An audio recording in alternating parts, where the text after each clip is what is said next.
English master 2024 എന്ന YouTube ചാനലിലേക്ക് ഏവർക്ക് സ്വാഗതം. കഴിഞ്ഞ 2-3 വീഡിയോ ക്ലാസ്സിൽ നമ്മൾ നോക്കിയിരുന്നത് ബേസിക് ഇംഗ്ലീഷിനെ പറ്റിയിട്ടായിരുന്നു. അതിൻ്റെ വേർഡ്സും അതിനുള്ള സെൻറ്റൻസുമാണ് നമ്മൾ നോക്കിയിരുന്നത്. ഇന്നും നമ്മൾ അതിൻ്റെ കണ്ടിന്യൂഷനാണ് നോക്കാൻ പോകുന്നത്. അത് നമുക്ക് ഏതൊക്കെ വേർഡ്സാണ് ഇനിയും ഇന്നത്തെ ക്ലാസ്സിൽ വരുന്നതെന്ന് നമുക്ക് നോക്കാം. അതിന് റിലേറ്റഡ് ആയിട്ടുള്ള സെൻറ്റൻസും ഏതാണെന്ന് നമുക്ക് നോക്കാം. അപ്പോൾ നമുക്ക് ഒട്ടും ലേറ്റ് ആക്കാതെ തന്നെ വേഗം തന്നെ ക്ലാസ്സിലേക്ക് പോവാം. ഓക്കെ, അപ്പോൾ നമുക്ക് നോക്കാം ഏതൊക്കെയാണ് വേർഡ്സ് എന്ന്. എസ് എന്ന് പറഞ്ഞാൽ അതെ, നോ അല്ല. എസ് ഇറ്റ് ഈസ് അതങ്ങനെയാണ്. നോ ഇറ്റ് ഈസ് നോട്ട് അല്ല അങ്ങനെയല്ല. നോ ഇറ്റ് ഇസൻറ്റ് അല്ല അങ്ങനെയല്ല. ഇതിപ്പോൾ ഈ 2 വേർഡ്സ് വന്നാലും അല്ല അങ്ങനെയല്ല. ഇതിപ്പോൾ നോ ഇറ്റ് ഇസൻറ്റ് എന്ന് വന്നാലും അതിനും അങ്ങനെയാണ് വരുന്നത്, അല്ല അങ്ങനെയല്ല എന്ന്. ഓക്കെ, പിന്നെ അടുത്തത് സെൻറ്റൻസ് ആണ്. ഇറ്റ് ഈസ് എ ബോക്സ് അതൊരു പെട്ടിയാണ്. ഈസ് ഇറ്റ് എ ബോക്സ് അതൊരു പെട്ടിയാണോ? ഇത് ക്വസ്റ്റ്യൻ പോലെയും വരും അല്ലാതെയും വരും. പിന്നെ yes it is a box അതെ അതൊരു പെട്ടിയാണ്. No it isn't it is not a box അല്ല അതങ്ങനെയല്ല അതൊരു പെട്ടിയല്ല. Okay, it is a television അത് ഒരു television. Is it a television അതൊരു ടെലിവിഷൻ ആണോ?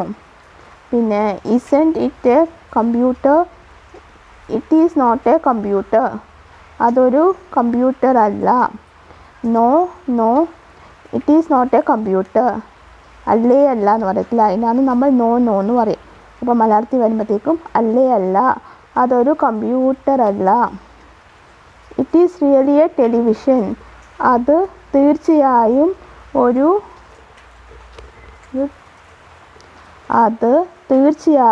യഥാർത്ഥത്തിൽ ഒരു ടെലിവിഷനാണ്. ഓക്കെ, ഇപ്പോൾ അങ്ങനെ. ഓ ഈസ് ഇറ്റ് സോ ഓഹോ അത് അങ്ങനെയാവും. യെസ് നോ ഡൗട്ട് അത് സംശയമില്ല. നോ ഡൗട്ട് അറ്റ് ഓൾ ഒട്ടും സംശയമില്ല എന്ന് വെച്ചാൽ നമ്മളിപ്പോൾ എസ് നോ വെച്ചിട്ടാണ് നോക്കിയത്. എസ് നോ വെച്ചിട്ട് എങ്ങനെയാണ് എന്തുവാന്നൊക്കെയാണ് നമ്മൾ നോക്കിയത്. അപ്പോൾ നമ്മൾ എസ് നോ വെച്ചിട്ടാണ് നമ്മൾ നോക്കിയത്. അത് എന്തൊക്കെയാണ്, അതെങ്ങനെ വരും, അത് വെച്ചിട്ടുള്ള സെൻറ്റൻസ് എങ്ങനെയൊക്കെ വരും എന്നൊക്കെയാണ് നമ്മൾ നോക്കിയത്. ഓക്കെ, അപ്പോൾ നമ്മൾ അടുത്തത് നോക്കാൻ പോകുന്നത് ദിസ് ആണ്. ദിസ് എന്ന് വെച്ചാൽ ഇത്. ദിസ് ഈസ് ഇതാകുന്നു. ഈസ് ദിസ് ഇതാണോ? ദിസ് വാസ് ഇതായിരുന്നു. വാസ് ദിസ് ഇതായിരുന്നു. ദാറ്റ് അത്. ദാറ്റ് ഈസ് അതാകുന്നു. ഈസ് ദാറ്റ് അതാണോ? ദിസ് വാസ് അതായിരുന്നു. വാസ് ദാറ്റ് അതായിരുന്നു. ദീസ് ഇവ. ദീസ് ആർ ഇവയാകുന്നു. ആർ ദീസ് ഇവയാണോ? ദീസ് വേർ ഇവയായിരുന്നു. ദോസ് വേർ അവയായിരുന്നു. ദോസ് അവ. ദോസ് ആർ അവ ആകുന്നു. ഇത് വന്നിട്ട് ദീസും ദോസും ദിസും ദാറ്റും ഒക്കെ വെച്ചിട്ടുള്ളത് എങ്ങനെയാണ് വരുന്നതെന്നാണ് ഇതിൽ നോക്കിയത്. ഓക്കെ, അപ്പോൾ അടുത്തത് ആർ ദോസ് അവയാണോ? വേർ ദീസ് അവരായിരുന്നുവോ? വേർ ദോസ് അവരായിരുന്നുവോ? രണ്ടും ഒന്നാണ് വരുന്നത്. വേർ ദീസും വേർ ദോസും എന്ന് വെച്ചാൽ ഇത് വേർ ദീസ് എന്ന് വെച്ചാൽ ഇവയായിരുന്നുവോ, വേർ ദോസ് അവയായിരുന്നുവോ. പിന്നെ അടുത്തത് ദിസ് ഈസ് എ പെൻ അതൊരു പേനയാണ്. ദാറ്റ് വാസ് എ സ്കെയിൽ അതൊരു സ്കെയിലായിരുന്നു. ഈസ് ദിസ് എ പെൻ ഇതൊരു പേനയാണോ? വാസ് ദാറ്റ് എ സ്കെയിൽ അതൊരു സ്കെയിലായിരുന്നു. ദീസ് ആർ എയ്റോപ്ലെയിൻ ഇവ വിമാനങ്ങളാണ്. ആർ ദോസ് ഹെലികോപ്റ്റേഴ്സ് അവ ഹെലികോപ്റ്ററുകളാണോ? ദീസ് വേ ഫ്രൂട്ട്സ് ഇവ പഴങ്ങളായിരുന്നു. വേർ ദോസ് വെജിറ്റബിൾസ് അവ പച്ചക്കറികളായിരുന്നുവോ?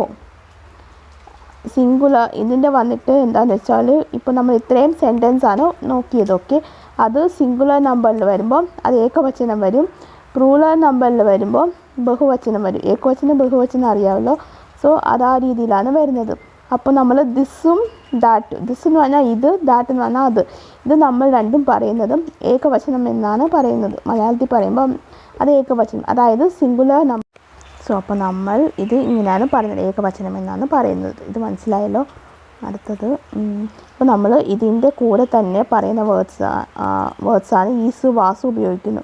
ഈസ് വാസും ഏകവചനമാണ് വരുന്നത്, അതായത് സിംഗുലർ നമ്പറാണ് വരുന്നത്.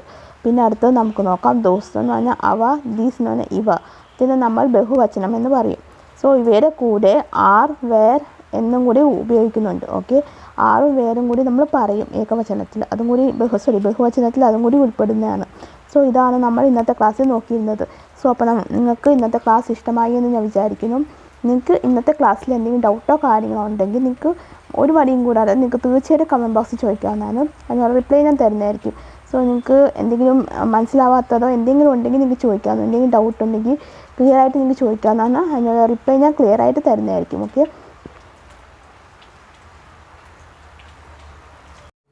ഇന്നത്തെ എൻ്റെ ഈ ക്ലാസ് ഇഷ്ടമായി എന്ന് ഞാൻ വിചാരിക്കുന്നു. നിങ്ങൾക്ക് എന്തെങ്കിലും ഡൗട്ടോ കാര്യങ്ങളോ ഉണ്ടെങ്കിൽ നിങ്ങൾക്ക് തീർച്ചയായിട്ടും കമൻറ്റ് ബോക്സിൽ ചോദിക്കാവുന്നതാണ്, അതിനുള്ള റിപ്ലൈ ഞാൻ ഇടുന്നതായിരിക്കും. സോ നിങ്ങൾക്ക് ഇനി എന്തെങ്കിലും ക്ലാസ്സസ് വേണമെന്നുണ്ടെങ്കിൽ നിങ്ങൾ അതും തീർച്ചയായിട്ടും കമൻറ്റ് ബോക്സിൽ ചോദിക്കാവുന്നതാണ്, അതിനും ഞാൻ ഉടനെ തന്നെ ക്ലാസ്സസ് ഇടുന്നതായിരിക്കും. സോ നിങ്ങൾക്ക് എൻ്റെ ഇന്നത്തെ ഈ ക്ലാസ് ഇഷ്ടമായെന്ന് ഞാൻ വിചാരിക്കുന്നു. ഇഷ്ടമായിട്ടുണ്ടെങ്കിൽ നിങ്ങൾ എൻ്റെ വീഡിയോ ഒന്ന് ലൈക്ക് ചെയ്യുക, അതുപോലെ തന്നെ ഷെയർ ചെയ്യുക, അതുപോലെ തന്നെ സബ്സ്ക്രൈബ് ചെയ്യുക. സബ്സ്ക്രൈബ് ചെയ്യുമ്പോൾ അതിൻ്റെ തൊട്ടടുത്തൊരു കുഞ്ഞി ബെലൈക്കൺ ഉണ്ടാകും, അതും കൂടി എനേബിൾ ചെയ്ത് വെക്കുക. എന്നാൽ മാത്രമേ ഞാൻ ഫ്യൂച്ചർ വീഡിയോസ് അപ്ലോഡ് ചെയ്യുമ്പോൾ നിങ്ങൾക്ക് നോട്ടിഫിക്കേഷൻ കിട്ടുകയുള്ളൂ. അപ്പോൾ നിങ്ങൾ എൻ്റെ ഫേസ്ബുക്ക് പേജും കൂടി ഒന്ന് ഫോളോ ചെയ്യുക, അതിൻ്റെ ലിങ്ക് ഞാൻ ഡിസ്ക്രിപ്ഷൻ ബോക്സിൽ മെൻഷൻ ചെയ്തിട്ടുണ്ട്. അപ്പോൾ നിങ്ങൾക്ക് ഇനി എൻ്റെ അടുത്ത ക്ലാസ്സായിട്ട് കാണുന്നത് വരെ എല്ലാവർക്കും tata, bye bye, see U.